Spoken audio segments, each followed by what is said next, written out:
سلام و درود. میخوایم بررسی داشته باشیم روی مبحث سامانه LMS. عرض شود خدمت شما که بعد از سرچ دامنه‌ای که به شما اختصاص داده میشه با صفحه روبرو مواجه میشید.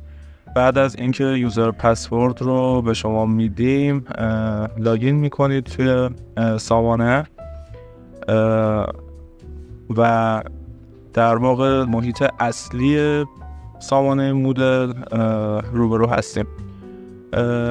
قسمت‌های مختلفی اینجا هستش که حالا خانه، میز کار، درس‌های من، مدیریت سایت که راجبش کاملتر توضیح میدم. کلاس هایی که ساخته شده رو ما اینجا میتونیم داشته باشیم، حالا تعدادشون خیلی بیشتر از این میتونه باشه. بعد از اینکه در واقع ما میخوایم به عنوان ادمین تغییرات رو روی سامانه اعمال بکنیم، ابتدا دکمه حالت ویرایش رو باید روشن بکنیم. توی قسمت مدیریت سایت وارد میشیم. اینجا تنظیم های مختلفی رو داره.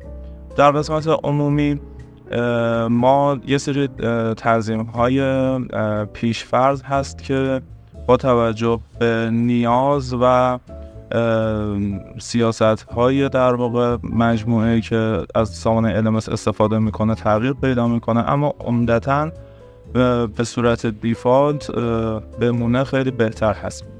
توی قسمت کاربران ما لیست کاربران رو داریم که به ما نشون میده افرادی که خودشون ثبت نام کردن یا ما ثبت نامشون کردیم. بعد مجدد توی قسمت کاربران که برمیگردیم، در قسمت عملیات گروهی کاربران ما میتونیم لیست کاربران رو به صورت یک استانداردی که به ما اعلام میکنه اضافه کنیم به کلاس های مختلفی که ساخته شدن. در قسمت تعریف یک کاربر جدید امکان این رو به ما میده که با استفاده از فیلدهایی که از ما میخواد، حالا بحث نام کاربری، انتخاب شیوه شناسایی به صورت دستی هست یا عضویت پیامکی که حالا ما انتخاب میکنیم. الان با توجه به اینکه خودمون میخوایم کاربر ایجاد بکنیم از حساب دستی استفاده میکنیم. یک رمز ورود بهش باید بدیم که حداقل یک حرف کوچک لاتین، یک حرف بزرگ، عدد و عرض شود خدمت شما که المان هایی مثل حالا ادساین، ستاره، دش، آندرلاین داشته باشه. نام و نام خانوادگی و آدرس پست الکترونیک رو وارد میکنیم.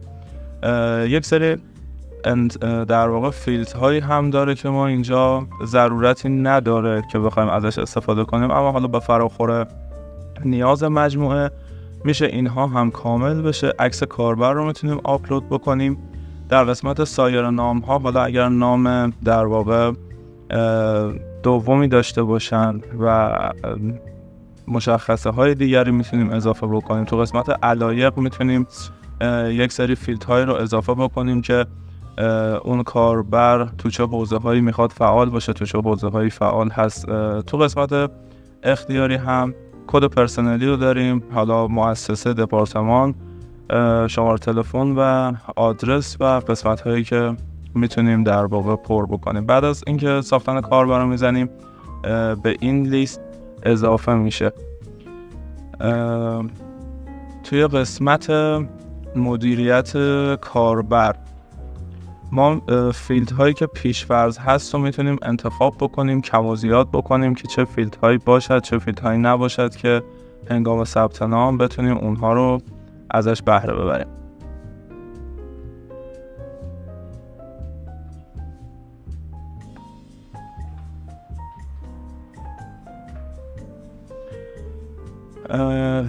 قسمت ترجیحات پیش‌فرض کاربران، مشخصه اضافی کاربران رو کاری نداریم. میرسیم تا ارسال فایل کاربران. توی قسمت ارسال فایل کاربران یک فایلی با پسوند CSV به ما میده که در واقع توی فایل اکسل باز میشه. مشخصه هایی رو به ما میده که طبق اون استاندارد ما میتونیم توی فایل اکسل تا هر تعدادی که کاربر داریم رو طبق این استاندارد فیلدهاشو پر میکنیم، مشخصه ها رو وارد میکنیم. زمانی که اون فایل رو درگ دراپ میکنیم و آپلود میکنیم روی سرور، دیگه نیازی نیست که ما دونه دونه بخوایم برای هر کاربر اکانت بسازیم و اون فیلد هایی که توی قسمت قبل مشاهده کردید رو بهش بخوایم بپردازیم. کاملا تعداد بالای اکانت ها ساخته میشه و بعد از این هم که ارسال فایل کاربران رو میزنیم روی دیتابیس میشینه.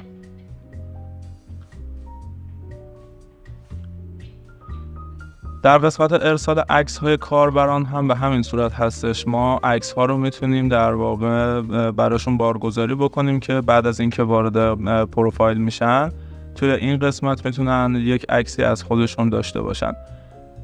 در قسمت مجوزها رو کاری باهاش نداریم، حریم خصوصی و خط و مشی و کاری نداریم باهاش.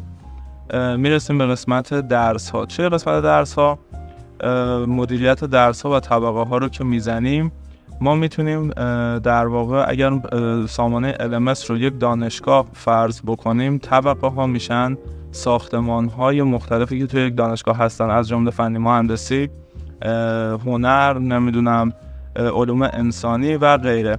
واحدهای آموزش هم که همون کلاس هایی هستش که توی این طبقه ها برگزاری میشن.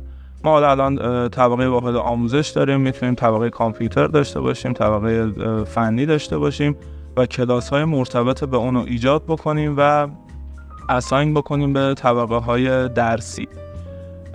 بعد از اینکه کلاس ها ساخته شد، در واقع توی اون صفحه خانه به ما نمایش داده میشه و ما میتونیم ورود کنیم. ابتدا الان من میام درس ها رو با هم میبینیم که مرحله به مرحله اینو بریم جلو.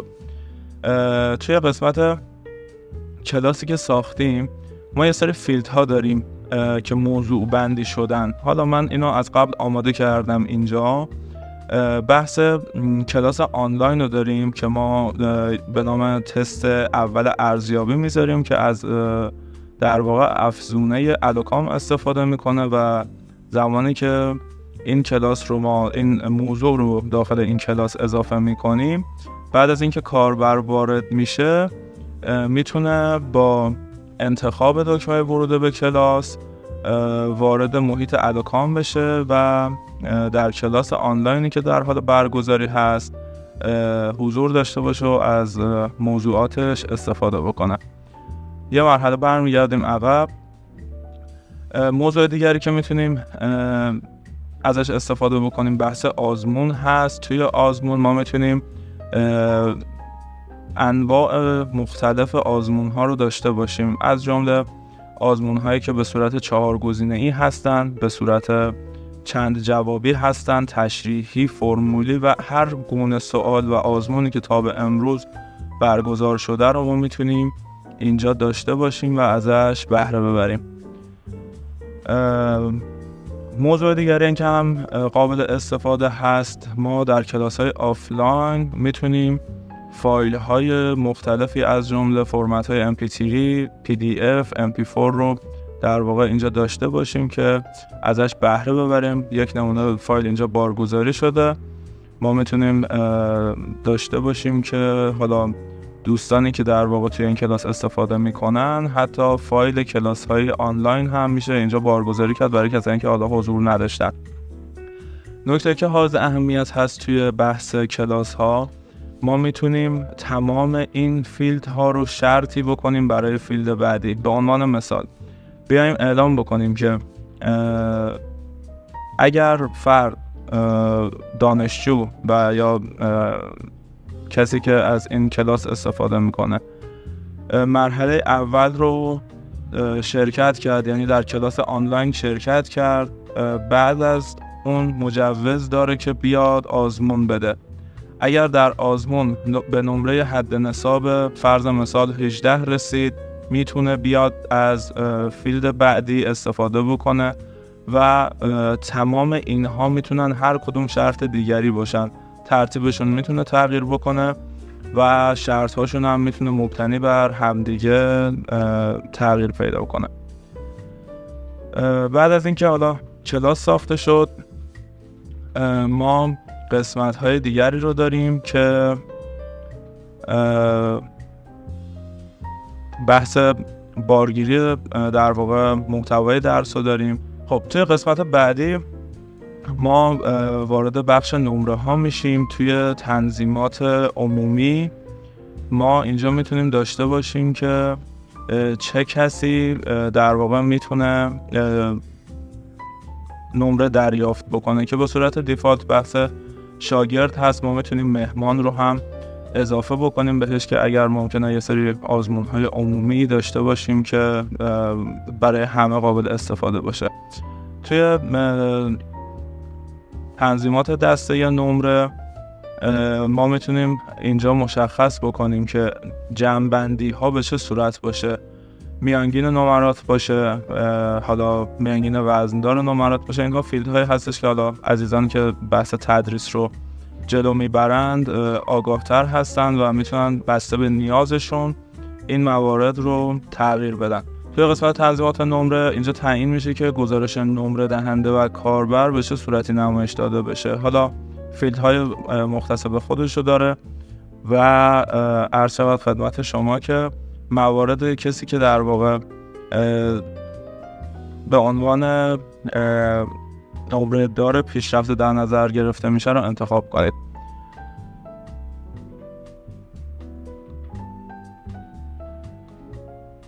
یه سری هم تنظیمات گزارشدهی هستش که در واقع گزارش نمره دهنده رو به ما نشون میده که زمانی که ما عرض شود خدمت شما آزمون که تموم میشه به ما به چه صورتی نمرات رو نشون بده. اینها همه فیلدهایی هستن به خاطر اینکه سامانه این مدل بسیار گسترده هست و تمام جوانب توش لحاظ شده. بخشی از این در واقع تنظیم ها به صورتی هستش که باید تست بشه و بسته به اون عملی کرد و نیاز تنظیم بشه. قسمت پلاگین ها در واقع قسمتی هستش که حائز اهمیت هست برای ادمین در واقع سامانه‌ای که در اختیار قرار گرفته میشه که فیلدهای تنظیمی هست و ما میتونیم به عنوان مثال زمانی که میخوایم از بحث پلاگین ادوکام استفاده بکنیم، افزونه ادوکام استفاده بکنیم که بتونن هنرجوها و دانشجوها ازش استفاده بکنن، این افزونه ها توی این قسمت نصب میشه و تنظیم میشه. اما کاملا با این قسمت ما هیچ کاری نداریم چون تنظیمات استاندارد قبلا از سمت مجموعه مربوطه شکل گرفته و کاملا به صورت دیفالت هست.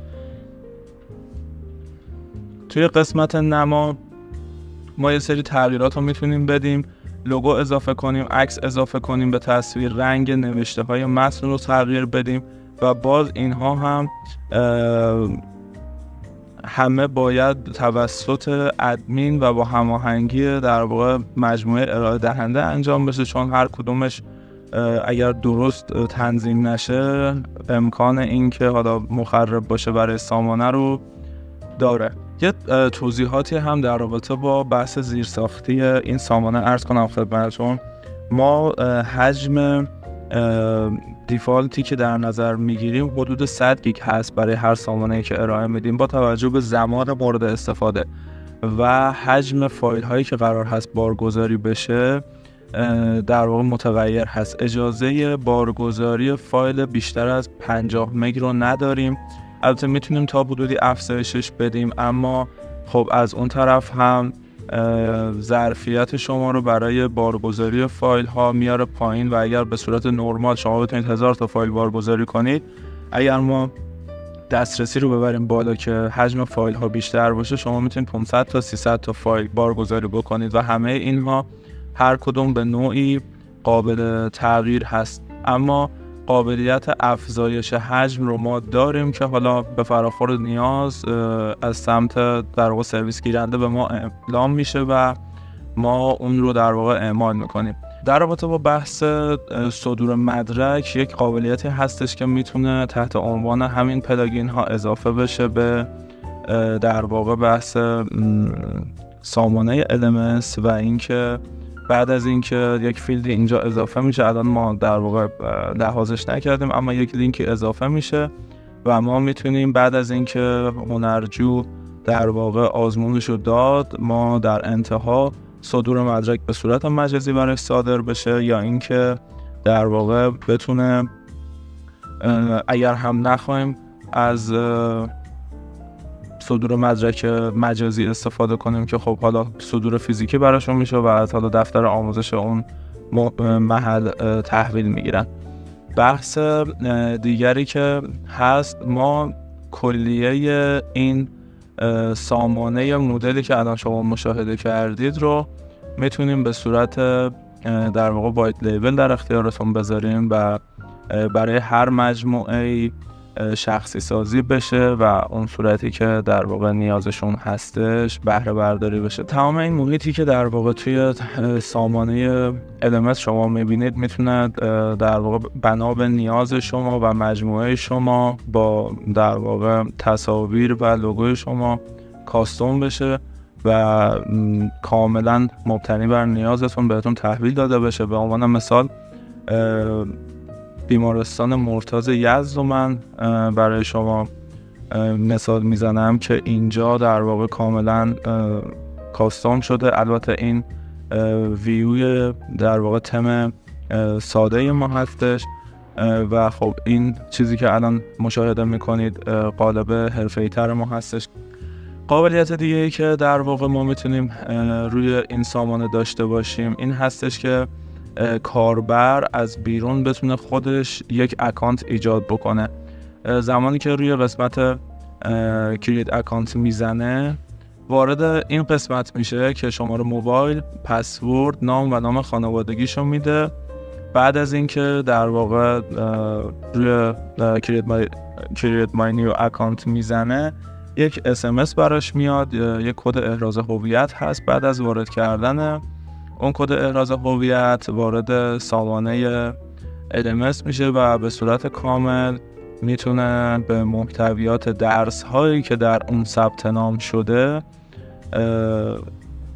دسترسی داشته باشه و محتواش استفاده بکنه. ما هر کاربری که ثبت نام میشود یا ثبت نام میکند حتما باید اون ادمین اون کاربر رو به اون درس ثبت نام بکنه. در غیر این صورت زمانی که کاربر لاگین میکنه با یک صفحه سفید مواجه میشه که هیچ کدوم از کلاس ها براش نمایش داده نمیشه.